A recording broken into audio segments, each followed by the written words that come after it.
Thank you. Welcome, everybody. Even though it's been a long day, there's still a lot of people here. Maybe because of the title of the speech, The Future of AI. Normally, when it's about a title of a speech, you think I'm going to talk about this, but I'm not really, because when it comes to the AI, you are the future. So I'm going to try to challenge you on inventing the future of AI. And which is quite important, because if, for example, Sato here would suddenly float, everybody would be surprised and think, what's happening? But if you would have a 2-year-old child who sees flies floating around an airplane, they wouldn't be surprised. They think, oh, their mind is so flexible that even if Sato would go and suddenly fly around the room here, they wouldn't be surprised, just thinking, oh, that's interesting. So even you all already have a kind of frame of how the world looks like. And still I'm going to try to, especially for me, I'm another generation older. My kids are 26, 28, so you can see a whole generation older. I still have to practice every day to let go of all the constraints you already put in your head. So I'm going to try to explain you to let go of the constraints in your head and to imagine what can happen. So I work for the Dutch Authority for Digital Infrastructure, and they're usually busy with making sure that when you want to go on the internet, when you want to use your phone, it's always working.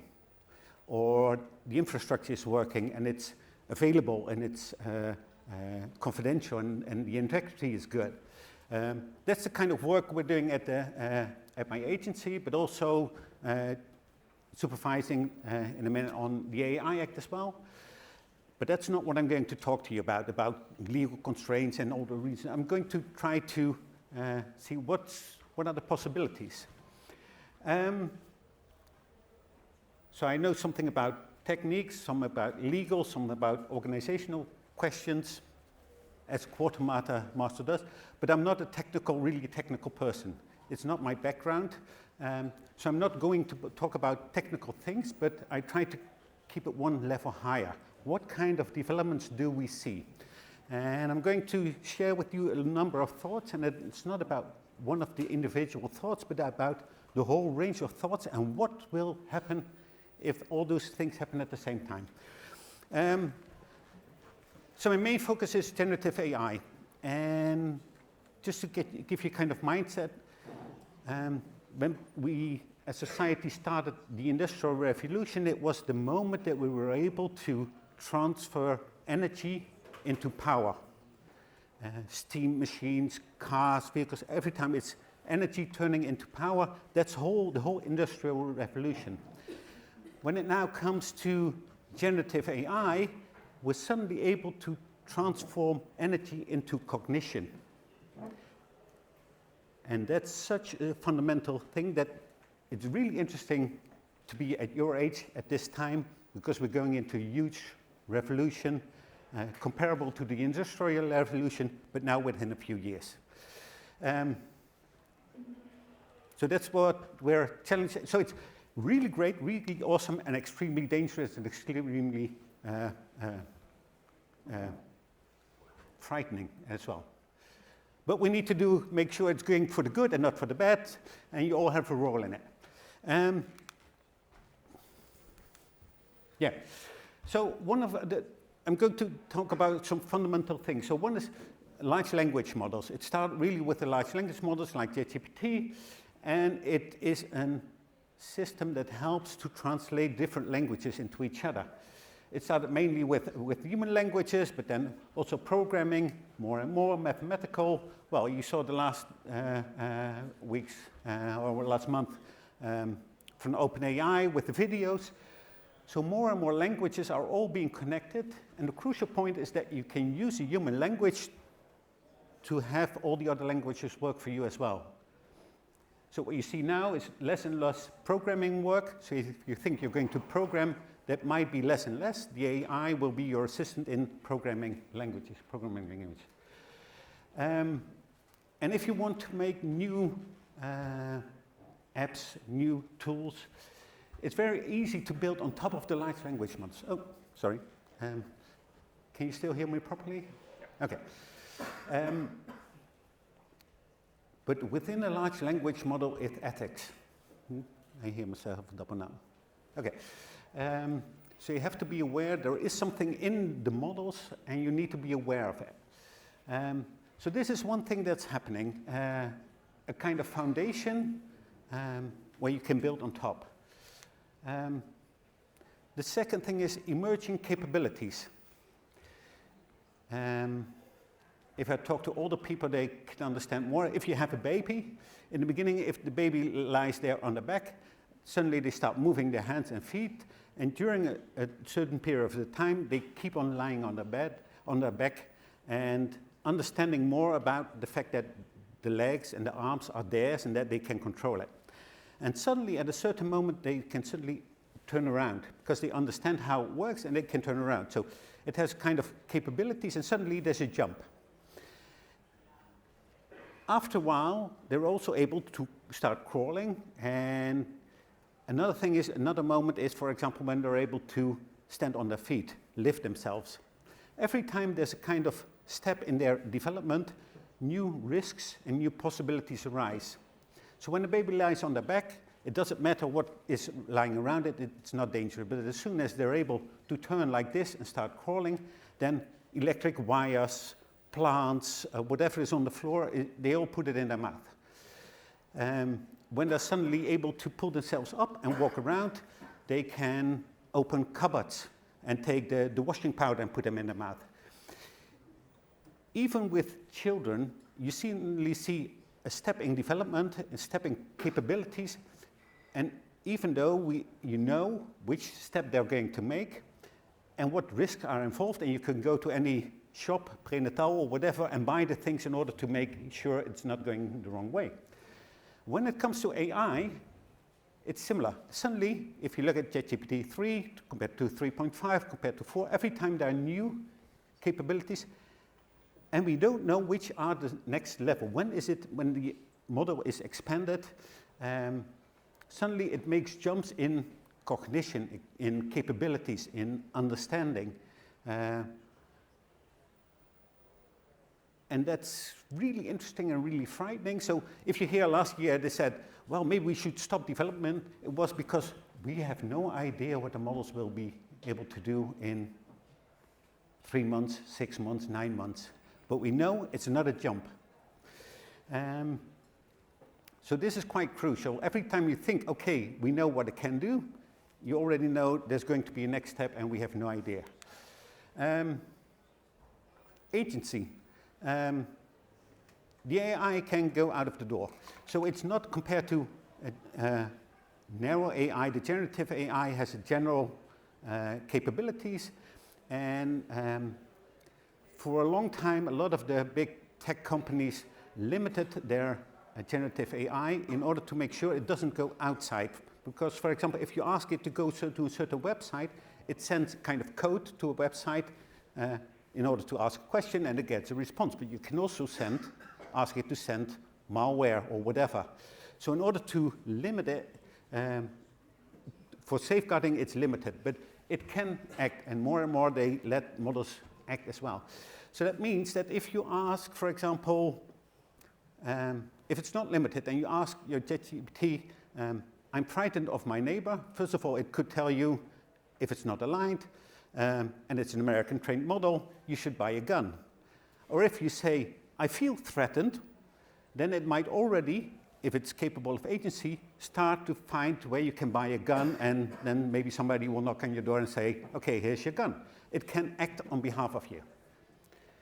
What does that mean? What can it do? Intentionally and unintentionally. Maybe it does something you don't want, which is illegal, but it can also help you. If you, after the ideas of today, tomorrow morning at breakfast, you think, okay, I want to set up a company, you can just tell ChatGPT, for example, if it would be able to do agency, I want to start a company, and it will do everything that's needed in order to start a company. So this is quite crucial, quite new impact. Orchestration. There are all kind of ways of orchestration, but one of the things is to improve the quality of the output of a model. It can use different languages, different questions, different models, can more multi-model, but it can also, for example, in combination with agency, you can ask it to be a person entering a chatbot. And you can ask it to be 100 different people entering a chat group and entering a chat group. And suddenly orchestrate all those 100 people with different characters. And you can influence the atmosphere and the tone of voice within a chat group. What does that mean? How can you use that? For good or for bad? So orchestration. This is almost from a year ago, some results of ChatGPT 3.5 and 4 on how it did on scores, mainly American scores, for different kind of subjects. Mathematics, physics, biology, history. And you see within a lot of subjects, it's one of the best already. And of course, you can still say in all of those fields, probably people are still more advanced than this kind of generative model. But how many people are one of the top scientists in both biology, medicine, history, and whatever? So the combination of the different capabilities of a generative AI model far exceeds human capabilities. So if you think, is it smarter than us when it comes to the ability to combine different kinds of sciences? Definitely. Which really can help if, for example, we expect that a lot of things, problems we haven't solved because we don't have the knowledge for it and the innovation. But what if we can use these kind of large language model to combine all those different knowledges in order to invent innovations? So try to imagine if you are able, and you are, take a large language model and try to combine all those different skills and knowledge that a large language model have. What kind of new inventions can you imagine? The other way around, the companies with smartest large language models, the smartest generative AI models, might be the ones that are best able to come up with all the new inventions and all the new patents. And before you know it, companies like OpenAI and Google will control most of the patents and intellectual property in the future if we don't care, if we don't act quickly. So try to use these kind of things in what can you do and what kind of inventions can you, because it's all at your hand, you can do it.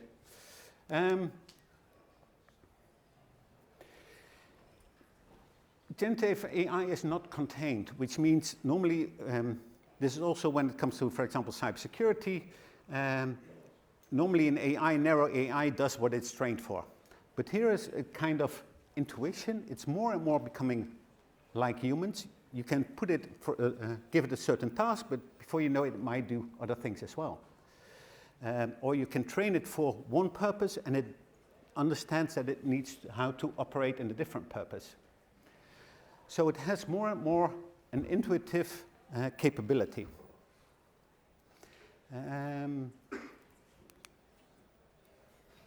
So when generative AI started about a year ago, I was talking with some of my colleagues, Maynard, you know him. Every week we were talking, what new kind of developments are there and what does that mean? And what do we think is going to happen next? And every time we think, oh, this might happen in the future, then 2 weeks later he said, oh, it's already there. Things go immediately so fast. Speed is everything. So the idea that you want to work and use this and go to a university to study for 4 years, in 4 years, I mean, 15 months ago it just started, the generative AI, the large language models. If you look at where we are now, next year it's completely different. So the idea that you're going to university and study for even a year, it's already past reality. So still, every week, every 2 weeks, every 3 weeks, we talk and we think, oh my God, what's happening? This was what Dali said when I said, I want internet in the box. So a large language model trained on all the information in internet, I just want it in a box and take it with me, so I have every knowledge in the whole world which is on internet with me.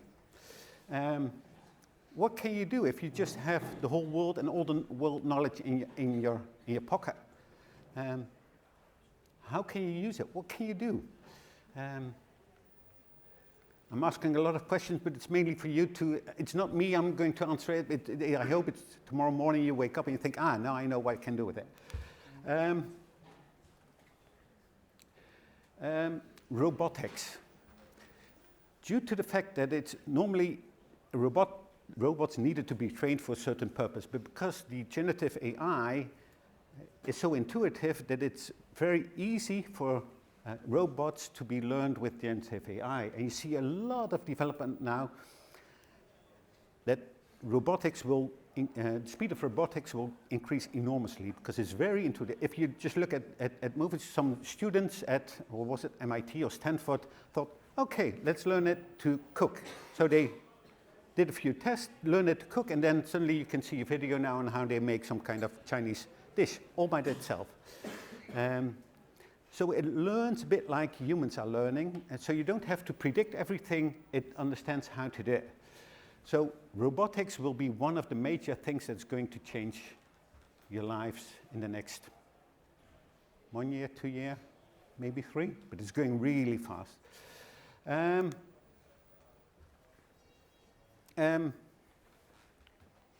Internet of agents. As I said, AI can act.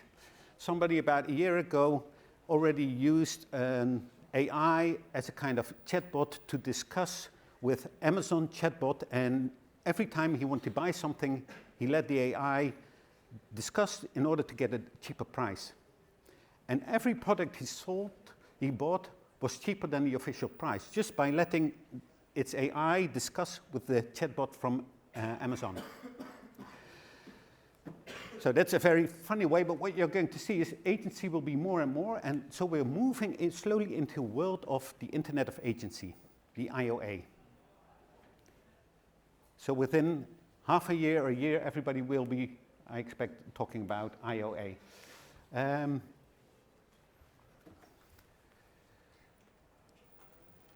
When it started with the large language model, it was mainly all based on software, hardware. Gaming hardware. And you saw last year the price from NVIDIA, the market value grew to 2,000 billion at the moment. And about 1.5 weeks ago, they presented the new developments of the AI hardware they're going to make. So if you think that we're going quite fast, if you look at the developments of the software, it goes quite fast, but the hardware is really setting off now.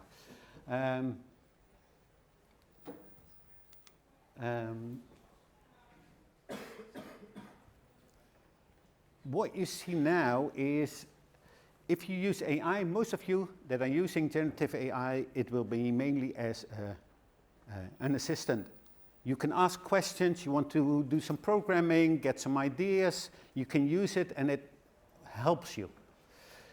My expectation is that within 2 or 3 years, it's not just an assistant, it will be like your colleague. It's going to question you in the way you're going to question the generative AI. And maybe in a few years, it will be your professor, your coach, the one who's guiding you. What does that mean? How do you want to deal with it? If this is the world we're going into, what does that mean? How do you want to deal with it? Is it okay? You're finally out of the house, your parents can't control you anymore, and then you've got an AI that's going to control you. Is that nice? When is it nice? When it's acceptable?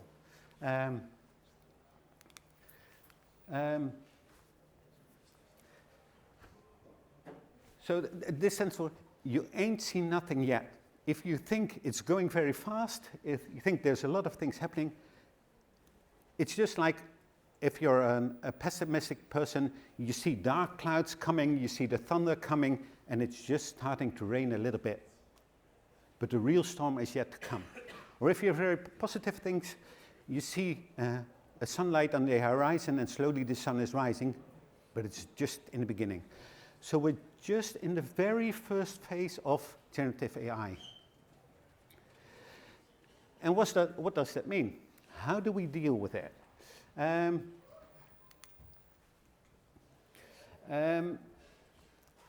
So that's up to you. Because I hope that your brain is much more flexible than mine and you can think of the things you can do. And what I hope is that, because we're now still in March, not yet April, by the time it's July, so in 3 months' time, I hope you all have started your own company. And use one of these ideas, because you can combine them whatever way and think of, if I combine these different developments, what new ideas can I have? What can I do? What can I start? Because speed is everything. If you look at, for example, Google, in November 2022, they thought they were untouchable. Everybody thought they were untouchable, and within 3 months, because of generative AI, the large language model, it was shaking. And they really needed, it was red alert, and they really needed to do something. All the companies, all the big tech, all the big whatever, any company, cybersecurity company, if they are very big, they have a large installed base, which is all not generative AI. They have a lot of investments that they don't want to write off or throw away. Nobody has an advantage compared to you when it comes to thinking of new ideas and making new business. Because all the big companies are slowly, because they have to change, and that takes time. If you step in new, like OpenAI compared to Google, they could suddenly hit Google very hard, even though Google earned 250 billion a year just on advertising. And they came with a small company, and suddenly the whole model was shaking. So there is no company in the world at the moment where you have to be afraid of if you really use generative AI in an innovative way. So don't limit yourself. Think of new possibilities, new business models. Suppose you would buy a household robot. Within half a year, you can buy it, I think, for a fair price. Maybe it costs 10,000, but then you have a robot that cleans your house every day, so every time you come back, it's clean. It can also do the shopping. You might give it the mandate to order the food from Picnic or whatever, Gorillas, and it will prepare food for you. But all the time it's not working for cleaning. You can give it to your neighbors and say, you can ask the robot to clean all the house from all the neighbors, and you can earn money with it. Or you can do it, give it new tasks to do. So you go to bed in the evening, and in the morning your whole apartment has been painted. Or it is renovating something, or every second you have to search a robot, it can do things. It can, if you buy something for yourself, you even can get a lot of money out of it, just if it's just for you. And if you can make money out of one robot, you can use it to buy a second, and a third, and a fourth. But until now, a lot of income was related to the work you're doing as a human. If you have an AI that can do a lot of work you're doing, then it speeds up, because then if you have one AI or one robot and it works for you, then you can have a second, a third, and a fourth. So it will multiply.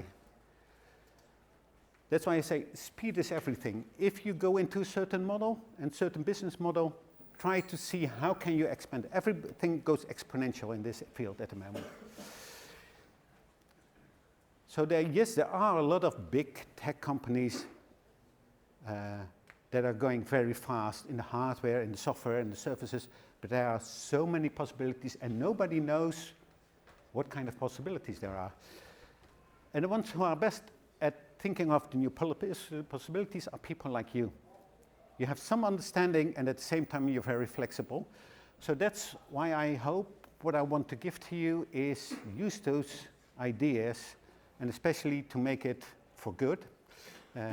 AI for good, ethical AI. We're working a lot together with UNESCO, which is all about ethic AI, because we're still at the phase that it can go in a wrong way and a right way, and we're here to do it. It's very quiet, actually, while I'm talking all the time. I hope it's because I have but I'm really interested. Is there somebody who has an idea or worry or a question?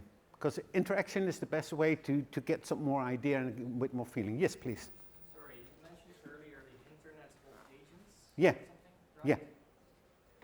Wouldn't this kind of mean that we're going to be pushed out of the Internet as human users, so to say? Could be. Or an AI is doing it on behalf of you. So it depends a bit on what you want, but you can expect that more and more it will be AI communicating with AI.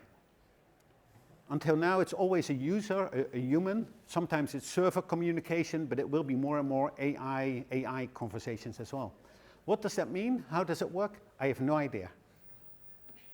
And a bit of a follow-up on that. Right now, all generative AI, it will have a phenomena known as hallucinating. Yeah. So now imagine an Internet of Agents where this bug, so to say, has all been removed, which means there's going to be like a cascading amount of hallucinations that are going to be used to train the next generation of generative AI. Yeah. What would this mean for the Internet as like a repository of knowledge? Well, since the beginning of the large language models, hallucination has been a big thing. At the same time, I say, as long as it's less hallucinating than a certain president from the United States, it's quite okay, apparently. So yes, it's hallucinating, but people are as well. There's a lot of, so that's one thing. At the same time, we get more and more better in aligning the models and making sure there's less hallucination. But yes, it's a risk. So you always want kind of human control. But how? For example, when it comes to cybersecurity, now if there's a major risks, then security officers say, okay, what are we going to do? Do we need to shut certain software down or whatever? When there's a 0 days, then in no time, and you see it already happening, software is writing an exploit. And that can go in now in days, maybe in hours, and within half a year, maybe in minutes. So as soon as there's a 0 day, within minutes, then worldwide, every vulnerability might be exploited. That has a certain impact. So what you need is, there's no human, you don't want a human in the loop to react to exploits from AI because it's going too fast. So in a way, you need to give your AI a kind of mandate to act on your behalf, but it means, for example, shutting down your services or closing the internet or whatever. So you already see all the same in those cases, AI is going to interact with AI. And the crucial issue is, when is it safe? We really need to think about what kind of constraints do we give in order to make sure, for example, hallucination, and if they are talking to each other, can a hallucination explode? There are ways to minimize it. You can, for example, use another model to always check whether or not it's hallucinating, because it's also very good in checking outcome from other AI models. So there are ways to do it, but it's a serious risk, yeah. Is that an answer to your question? You're still worrying about it, yeah. Many worries, but I'm not going to take the whole time. Yeah. Is anybody very enthusiastic? Think, I'm going to start a business tomorrow? Well, we'll be out of work tomorrow. You're working? No, but so one of the things you described is basically capitalism 2.0. Now you can physically own the labor and buy more labor. Yeah, yeah. So that's one of the risks. That's why you see that a few companies get huge money. Sam Altman just wants 6 trillion to buy new chip factories. And it goes to the Middle East because they have a lot of money and they say, well, go ahead. So it's also geopolitical, it's capitalism 2.0. At the same time, the other impact is as well. When you are analphabetic, it's very difficult to communicate. But if you have an AI that can communicate for you, or if you not very well in legal issues, it's very easy to use the generative AI in order to make a complaint. So I already did. I need to complain about a traffic fine, so I asked ChatGPT, this is the situation, what should I write? It says, well, and it gives the suggestions, edit a bit. So it's also very democratic. Normally in a legal battle, companies with a lot of money and high quality lawyers will usually win. And now suddenly it gets more democratic because everybody has access to the same kind of expertise. So we need to make sure it's going to be used in a positive way and not in a capitalism 2.0 because it has the natural effect that it can happen. Would you like to launch into the questions? Yeah. Unless there is somebody physically wants to interact and not digital. Okay, yes. Okay, cool. Well, first of all, thank you, Huub, for the presentation.